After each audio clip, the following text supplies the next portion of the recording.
vez de irse, como se fueron muchos de los intelectuales del momento, prácticamente todos, él decide quedarse en España porque él estaba tranquilo, él no tenía pena miedo de que lo condenaran porque no tenía delito de sangre, ¿no? Entonces decide volverse a su pueblo, de hecho volvió hasta andando, ¿no? Cruzando media España andando, ¿no? Llegó a Orihuela y al principio pues no pasó nada hasta que empezó a tener cierta tensión con alguna gente y los amigos le recomendaron que se fuera. Y él hizo un recorrido buscando a sus amigos en Andalucía, que tenía varios amigos que le podrían ayudar, ¿no? Pero viendo que no los pudo conseguir, no pudo hablar con ellos, no pudo hacer nada y buscó la salida por la frontera con Portugal. Y en la frontera con Portugal, en Rosal de la frontera, al pasar hacia Moura, justo en la frontera, él necesitaba dinero porque no tenía nada y lo único que podía convertir en dinero era un reloj de oro que le había regalado Vicente Aleixandre en su boda. Cuando él entrega ese reloj de oro a un personaje de los que hay en las fronteras, ¿no? Pues este personaje como que saca una conclusión diciendo, bueno, este señor que viene con esta pinta, sucio, maloliente y con tan mal aspecto, ¿cómo es que tiene un reloj de oro, no? Y lo denuncia a los guardiñas, que son los guardas de frontera, que ya era salazarista, por lo tanto, y los guardiñas se lo dan a la Guardia Civil, ¿no? También. Pierde el reloj, pierde la libertad y más cosas, ¿no? De nuevo, por un tris, ¿no? Por un detalle, ¿no? Empieza su recorrido carcelario, él le abren un expediente por cruzar la frontera ilegalmente y nada más. Con lo cual, cuando el expediente llega a Madrid... perdón, os voy a contar otra cosa que también es un detalle. Justo cuando los guardiñas lo están entregando y lo van a meter en el coche para llevarlo en el camión, para llevarlo a la cárcel, un guardia civil de su pueblo lo conoce, lo identifica. Y entonces ese guardia civil lo acusa de haber sido cómplice de la República. Y entonces le abren otro expediente. Y ya va con el expediente de haber cruzado la frontera ilegal y con el expediente de haber sido afín a la República. Con lo cual, cuando llegan los papeles a Madrid, después de no sé cuántas semanas, tuvo la suerte de que las cárceles estaban llenas, la situación era terrible en aquellos momentos y el funcionario que estaba revisando vio que su delito no pasó al segundo expediente, que lo acusaba de complicidad con la República, vio que su primer delito era haber cruzado la frontera y lo dejan libre. Y vuelve a Orihuela. Y en Orihuela, de nuevo, lo identifican y entonces sí que le montan un expediente en condiciones. Tanto como que lo condenan a muerte, que luego sale solo con los documentos de acusación.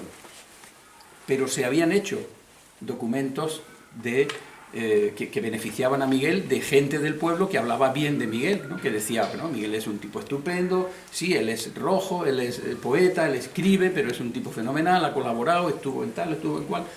Y esa parte del expediente no llegó a Madrid. Alguien la saca del expediente.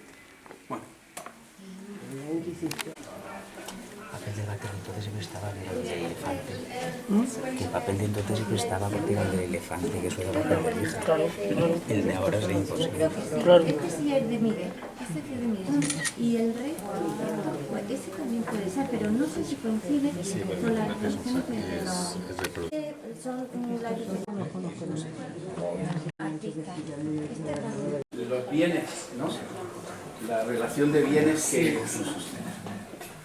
Un mono, 2 camisetas, un jersey, una camisa, unos calzoncillos, 2 fundas de almohada, una corcha, una toalla, una servilleta, 2 pañuelos.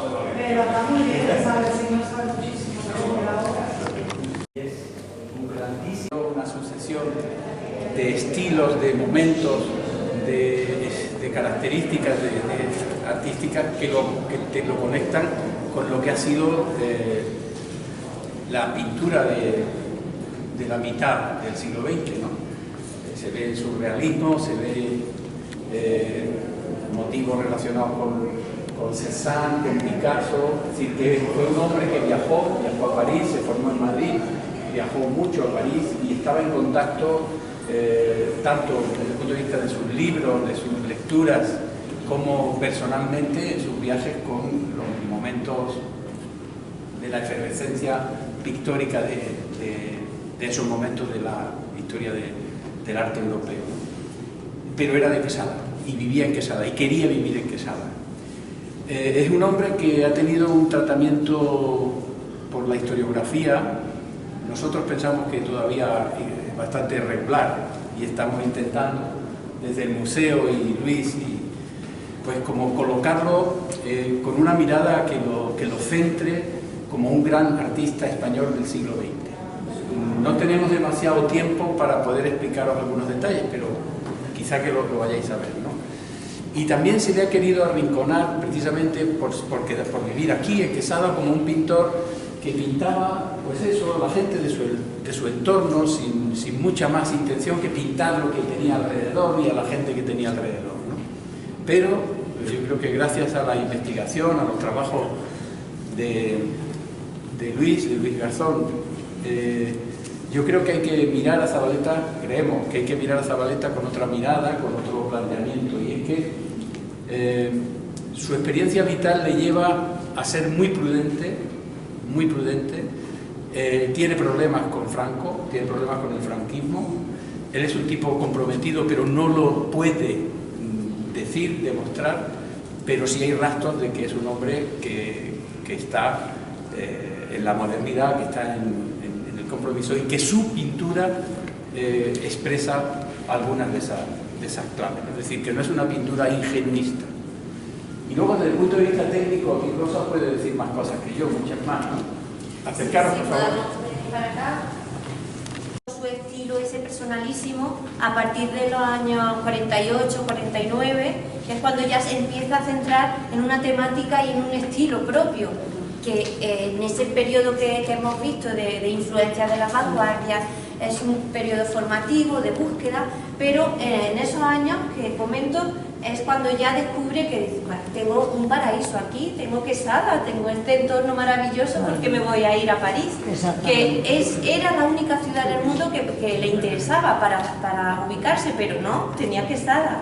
Y entonces él decide tomar como referencia la temática del mundo rural, que vive en el día a día y con un lenguaje universal, moderno, incluyendo la geometría, la figuración siempre, va a ser un expresionista figurativo y luego aplicando el color intenso, directo del tubo. Y bueno, pues esa fusión, esa influencia de Picasso que siempre está presente, porque Picasso era Picasso y admiraba profundamente Zavaleta a Picasso. Lo conoció en el segundo viaje a París en 1949 y bueno, pues fue en 6 ocasiones a París, pero es que su máxima era encontrarse con el maestro y ahí pues sí que tuvieron un encuentro magnífico que Luis puede contar porque ha visto las agendas de Zavaleta, que todos esos documentos los tiene la familia y Luis ha tenido acceso y se intercambiaron regalos incluso, ¿no? Pero vemos esa fusión de personajes, de formas cerradas, de constructivas, a modo de monumento y bueno, cómo multiplica los personajes. Pero si seguimos, porque Luis también puede aportar, ya que ha venido, pues puede decir cosas. Que tiene Picasso con un sombrero cordobés, que es una mirada tremenda, ¿no? Pues ese sombrero... Bueno, eso se lo encargó a Jaume Sabartés. Le dijo a Zavaleta a ver si le busca al maestro un sombrero y entonces pues le mandó ese sombrero cordobés, que por cierto era de una talla muy superior a la necesaria, pero Sabartés le aclaró que lo rellenó con unos papelitos y le quedó estupendo. Entonces la famosa foto de Picasso con el sombrero cordobés. El fotógrafo Irving Penn. Qué bien. Bueno, bueno, yo voy a sugerir que hagamos el ejercicio que hemos hecho para esta exposición que os he dicho de Miguel Hernández y Rafael Zabaleta, en la que hemos hecho una mezcla de la pintura con la poesía. Y hemos descubierto, trabajando, eso pasó durante la pandemia, que hay unas conexiones, como una especie de conexiones telúricas, porque no se conocieron formalmente. Miguel Hernández y Rafael Zabaleta no tuvieron amistad. Es posible que hubieran coincidido en algún sitio, en Valencia, pero no tenían personalmente una relación. Lo que sí que tenían era como una especie de raíces comunes, por ejemplo, con el entusiasmo de pensar en sus pueblos, con el entusiasmo de conectar con su naturaleza, con su gente, y una mirada que conmovía precisamente pensando en eso. Y hemos hecho un ejercicio conectando poemas con cuadros. Y os voy a leer el poema que hemos conectado con aquel cuadro. Familia en interior con moza en el centro, ¿no? ¿Se llama así? El hombre, la mujer y la moza. Eso es, perdón. No. El hombre, la mujer y la moza, sí, se llama así. El poema dice así: todas las casas son ojos que resplandecen y acechan, todas las casas son bocas que escupen, muerden y besan, todas las casas son brazos que se empujan y se estrechan, de todas las casas salen soplos de sombra y de selva, en todas hay un clamor de sangre insatisfecha, y a un grito todas las casas se asaltan y se despueblan, y a un grito todas se aplacan y se fecundan y esperan. Y ahora hemos hecho para conectar ambos, ¿no? La pintura y el poema. En todas las familias, de puertas adentro, pasan cosas. En esta familia de personajes tristes de expresión fría, pasan cosas hacia adentro. Como en la vida, encuentros y desencuentros. En el cuadro, una familia en espera. ¿Qué piensan esos personajes? ¿Por qué están en esa pose precisa? Esas manos en el regazo de la madre, la muchacha casi dispuesta a levantarse, el señor más calmo, más inescrutable aún. ¿Por qué esos colores intencionadamente apagados? Zabaleta pinta lo que Miguel escribe en el poema. De nuevo, el poeta reflexiona sobre la vida campesina en los pueblos y Zabaleta lo concreta en un prototipo de familia que nos revela el poema en sus caras y sus actitudes. Como si Zabaleta hubiera pintado esta escena esperando que un excepcional intérprete de su obra lo hiciera verso, y ahora, viendo ambas juntas, nos pregunten y nos pongan delante la verdad que hay detrás de cada una de sus obras. Miguel Hernández ayuda a desvelar el misterio y la grandeza que hay detrás de las obras de Zabaleta y convierte en materia pictórica la verdad poética de Hernández, plasmándola en sus lienzos en personajes que hablan por dentro. Todas las casas son ojos que resplandecen y acechan.